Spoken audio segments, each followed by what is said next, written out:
ನಟಿ ಕಾವ್ಯ ಗೌಡ ಅವರ ಕುಟುಂಬದ ಗಲಾಟೆ ಇದೀಗ ಬೀದಿಗೆ ಬಂದು ತಲುಪಿದ್ದು ಎರಡೂ ಕಡೆಯವರು ಕೂಡ ಈಗ ಪರಸ್ಪರ ದೂರು ಪ್ರತಿದೂರನ್ನ ದಾಖಲು ಮಾಡಿದ್ದಾರೆ. ನನ್ನ ಮೇಲೆ ಅತ್ಯಾಚಾರ ಯತ್ನವನ್ನ ಬೆದರಿಕೆಯನ್ನ ಒಡ್ಡಲಾಗಿದೆ ಅನ್ನುವಂತಹ ಆರೋಪವನ್ನ ನಟಿ ಕಾವ್ಯ ಗೌಡ ಮಾಡ್ತಾ ಇದ್ದಾರೆ.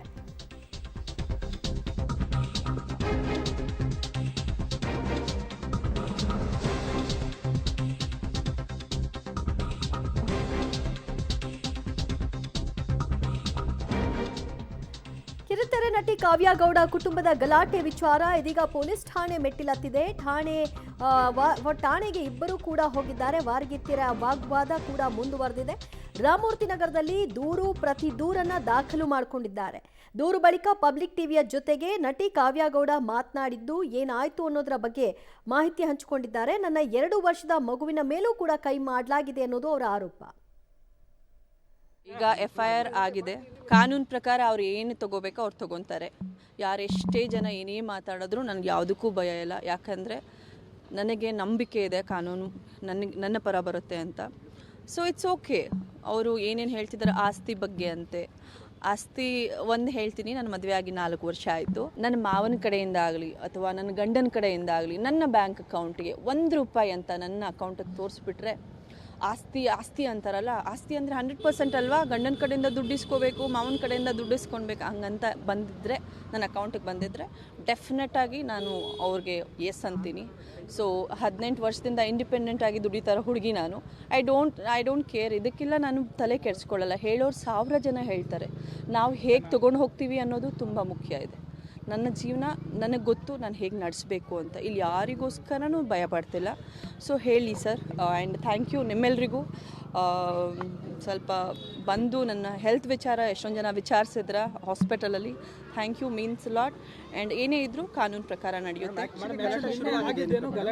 ನನ್ನ ಮಗಳ ಮೇಲೆ ಕೈ ಮಾಡಿದ್ರು ಸರ್. ನಾನೊಂದು ತಾಯಿ, 2 ವರ್ಷದ ಮಗು ಮೇಲೆ ಕೈ ಮಾಡಿದ್ರು. 100% ಅಲ್ವಾ, ಯಾವುದೇ ತಾಯಿ ಪ್ರೇಮ ಅನ್ನೋ ಹುಡುಗಿ ನನ್ನ ಮಗಳ ಮೇಲೆ ಕೈ ಮಾಡೋದಕ್ಕೆ ನಾನು 100% ಕೇಳೋ ಹಕ್ಕಿದೆ ನನಗೆ. ಯಾಕೆ ಅಂದರೆ ಮಕ್ಕಳು ಅಂದರೆ ಯಾವ ದೊಡ್ಡ ಮಕ್ಕಳಾದರೆ ಹೇಳ್ತಾರೆ ಬಂದು, ಚಿಕ್ಕ ಮಗು ಹೇಳಲ್ಲ ಸರ್.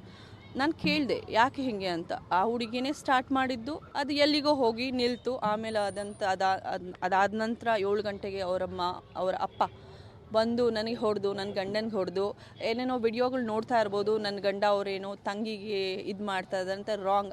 ಯಾಕಂದರೆ ಪೋರ್ಟ್ರೇ ಮಾಡೋರು ಯಾವ ರೀತಿ ಬೇಕಾದರೂ ಪೋರ್ಟ್ರೇ ಮಾಡ್ಬೋದು ಜೀವನದಲ್ಲಿ. ನೀವು ಎರಡೂ ವಿಚಾರ ಕೇಳಬೇಕು. ಯಾವ್ದು ಕರೆಕ್ಟ್ ಅನ್ಸುತ್ತೋ ನಿಮಗೆ ಬಿಡ್ತೀನಿ. ನನಗೇನು ಇಲ್ಲ. ಯಾವ್ದು ಕರೆಕ್ಟೋ ನೀವು ತೊಗೊಳ್ಳಿ. ಸೊ ನನಗೆ ಗೊತ್ತು ನನಗೆ ಯಾವ ಕರೆಕ್ಟು ಅಂತ. ಸೊ ನಮ್ಮ ಮಾವ ಇದ್ದಾರೆ, ನಮ್ಮ ಅತ್ತೆ ಇದ್ದಾರೆ, ನನ್ನ ಗಂಡ ಇದ್ದಾರೆ ನನ್ನ ಪರ ಮಾತಾಡೋದಕ್ಕೆ. ಸೊ ಇಟ್ಸ್ ಓಕೆ, ಯಾರು ಏನಾದರೂ ಮಾತಾಡಲಿ. And thank you. ನಮ್ಮ ಮಾವ ಇಲ್ಲ ಮೇಡಮ್, ಇದು ಆಲ್ರೆಡಿ ಒಂದ್ಸಲಿ ನನಗೆ ಅವರು ಹೊಡೆದಿದ್ರು. ನನ್ನ ಮಾವನ ಹೆಸರು ಹಾಳು ಮಾಡಬಾರ್ದು ಅಂತ ನಾನು ಪಬ್ಲಿಕ್ಗೆ ಬಂದಿಲ್ಲ. ಇದು 2ನೇ ಸಲ. ಯಾಕಂದರೆ ನನ್ನ ಗಂಡನಿಗೆ ಹಿಂದೆ ಚಾಕು ಚುಚ್ಚಿದಾಗ, ನನ್ನ ಮಗಳಿಗೆ ಹೊಡೆದಾಗ ಡೆಫಿನೆಟ್ ಆಗಲ್ಲ, ಭಯ ಆಗುತ್ತೆ. ಅದಾದ ನಂತರ ನಮ್ಮ ಮಾವನ ಮಾಡ್ತೀನಿ ಅಂದಾಗೂ ನನಗೆ ಅದು ಸ್ವಲ್ಪ ನಂಬಿಕೆ ಭಯ ಆಯಿತು. ಯಾಕಂದರೆ ನನಗೆ ಇನ್ನೂ ಏನಾದರೂ ಹೆಚ್ಚು ಕಡಿಮೆ ಆದರೆ ನನಗೆ ಕಾನೂನು ಮೊರೆ ಹೋಗಲೇಬೇಕು. ಆ ಅಪ್ಪ ಒಂದು ಮಾತು ತೊಗೊಳ್ತಾನೆ, ರೇಪ್ ಕೇಸ್, ರೇಪ್ ಮಾಡ್ತೀನಿ ಅಂತ, 100 ಜನದ ಮುಂದೆ ಮಾಡ್ತೀನಿ ಅಂತ.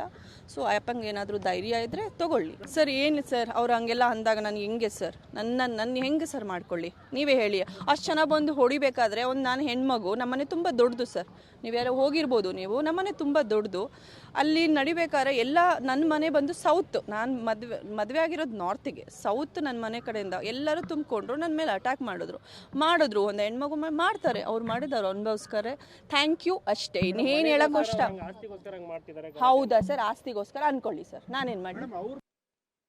ಏನಾಗಿದೆ ಅಂದರೆ ಇವಳು ನನಗೆ ಕಾಲ್ ಮಾಡ್ತಾಳೆ.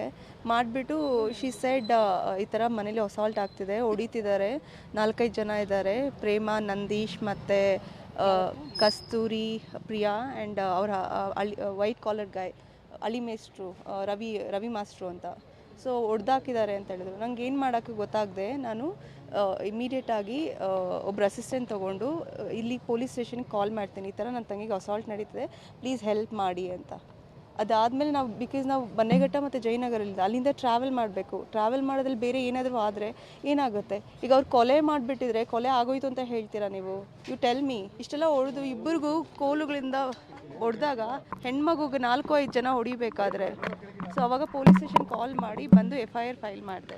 ಈ ಥರ ಮಾಡ್ತಿದ್ದೀರಾ ಅಂತ ಕೇಳಕ್ಕೆ ಹೋದಾಗ ಇಮಿಡಿಯೇಟ್ಲಿ ನಂದೀಶ್ ಅನ್ನೋರು ಆ್ಯಂಡ್ ಅವರು ರವಿ ಮಾಸ್ಟರ್ ಅನ್ನೋರು ಇಮಿಡಿಯೇಟಾಗಿ ಬಂದು ಹೊಡಿಯೋಕ್ಕೆ ಸ್ಟಾರ್ಟ್ ಮಾಡ್ತಾರೆ. You can see this. So ಹಾಗಾಗಿ ಅದಾದಮೇಲೆ ಅಲ್ಲಿಂದ ಬಂದು ಡೈರೆಕ್ಟ್ ನಾವು ಪೊಲೀಸ್ ಸ್ಟೇಷನ್ ಕಂಪ್ಲೇಂಟ್ ಮಾಡಿದ್ವಿ. ಅವ್ರು ಆಲ್ರೆಡಿ ಹೊಡೆದಿದ್ದಾರೆ. ಹೌದು, ಯಾಕೆ ಹೊಡಿತಿದ್ದಾರೆ?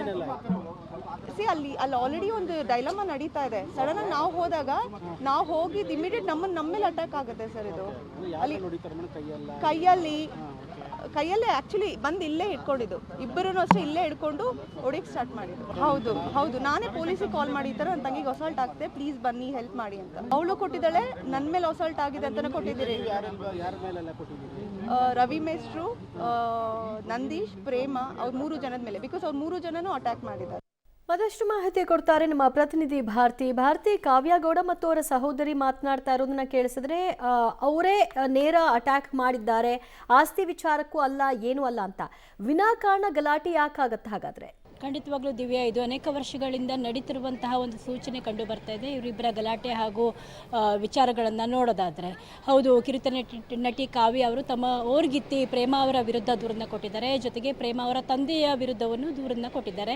ಗಂಭೀರ ಆರೋಪವನ್ನು ಮಾಡಿದ್ದಾರೆ. ಹಲ್ಲೆ ಜೊತೆಗೆ ರೇಪ್ ಬೆದರಿಕೆಯನ್ನು ಹೇರಿದ್ರು ತಂದೆಯವರು ಅಂತ ಹೇಳಿ ಆ ಬಗ್ಗೆ ದೂರನ್ನು ಕೊಟ್ಟಿದ್ದಾರೆ. ಇದೀಗ ಆಸ್ಪತ್ರೆಗೆ ದಾಖಲಾಗಿದ್ದ ಕಾವ್ಯ ಅವರು ಅಲ್ಲಿಂದ ಡಿಸ್ಚಾರ್ಜ್ ಆಗಿ ನೇರವಾಗಿ ಪೊಲೀಸ್ ಠಾಣೆಗೆ ಬಂದು ವಿಚಾರಣೆಯನ್ನು ಎದುರಿಸಿದ್ದಾರೆ. ಆ ವೇಳೆ ಓರ್ಗಿತ್ತಿ ಪ್ರೇಮ ಅವರು ಕೂಡ ಹಾಜರಾಗಿದ್ದರು. ಸುಮಾರು 2 ಗಂಟೆಯ ವಿಚಾರಣೆಯಲ್ಲಿ ಸಂಧಾನ ಮಾಡೋದಕ್ಕೆ ಪ್ರಯತ್ನ ಪಟ್ಟರು ಕೂಡ ಇಬ್ಬರು ಓರ್ಗಿತ್ತಿಯರು ಎಲ್ಲೋ ಒಂದು ಕಡೆ ಸಂಧಾನ ಆಗಿಲ್ಲ ಅನ್ನೋದು. ಹೀಗಾಗಿ ಕಾನೂನಾತ್ಮಕವಾಗಿ ಕಾವ್ಯ ಅವರು ಹೋರಾಡೋದಕ್ಕೆ ಎಲ್ಲ ರೀತಿಯಲ್ಲೂ ತಯಾರಾಗಿದ್ದಾರೆ ಅನ್ನೋದಾಗಿ ಅವರೇ ಕೂಡ ಸ್ವತಃ ಹೇಳಿದ್ದಾರೆ. ಹೀಗಾಗಿ ಆಮೇಲೆ ಮಾತನಾಡ್ತಾ ಗಂಭೀರ ಆರೋಪಗಳನ್ನು ಮಾಡಿದ್ದಾರೆ. ತಾವೇನು ಮಾತನಾಡಿದ್ದು ಅದಕ್ಕೆ ಬದನಾಗಿದ್ದೀನಿ ಅನ್ನೋದು ಹೇಳಿದ್ದಾರೆ. ಈ ರೀತಿ ಎಲ್ಲ ರೀತಿಯಲ್ಲೂ ಪ್ರಯತ್ನಗಳು ತಮ್ಮ ಮೇಲೆ ಹಲ್ಲೆ ಆಗಿದೆ, ಜೊತೆಗೆ ಥ್ರೆಟ್ಟನ್ನು ಮಾಡಿದ್ದಾರೆ ಅಂತ ಹೇಳಿದ್ದಾರೆ. ಪತಿಗೂ ಹಲ್ಲೆ ಆಗಿದ್ದು, ಇದೀಗ ICUನಲ್ಲಿ ಟ್ರೀಟ್ಮೆಂಟ್ ತಗೋತಾ ಇದ್ದಾರೆ ಅಂತ ಹೇಳ್ತಾರೆ. ಹೌದು, ಆರಂಭದಲ್ಲಿ ಮಗುಗೆ ಹೊಡೆದ್ರು, ಹಾಗಾಗಿ ನಾನು ಕೇಳಿದ್ದಕ್ಕೆ ಹೋಗಿದ್ದಕ್ಕೆ ಇಷ್ಟೆಲ್ಲ ಡ್ರಾಮಾ ಆಯಿತು ಅಂಥೇಳಿ, ಪುಟ್ಟ ಮಗುಗೂ ಹಲ್ಲೆ ಮಾಡಿದ್ರು ಅಂಥೇಳಿ. ಇದು ಕೆಲಸದ ಆಕೆಯಿಂದ ಶುರುವಾಗಿದ್ದು, ಕೆಲಸದ ಮೇಲೆ ಕಳ್ಳತನದ ಆರೋಪ ಮಾಡ್ತಾರೆ.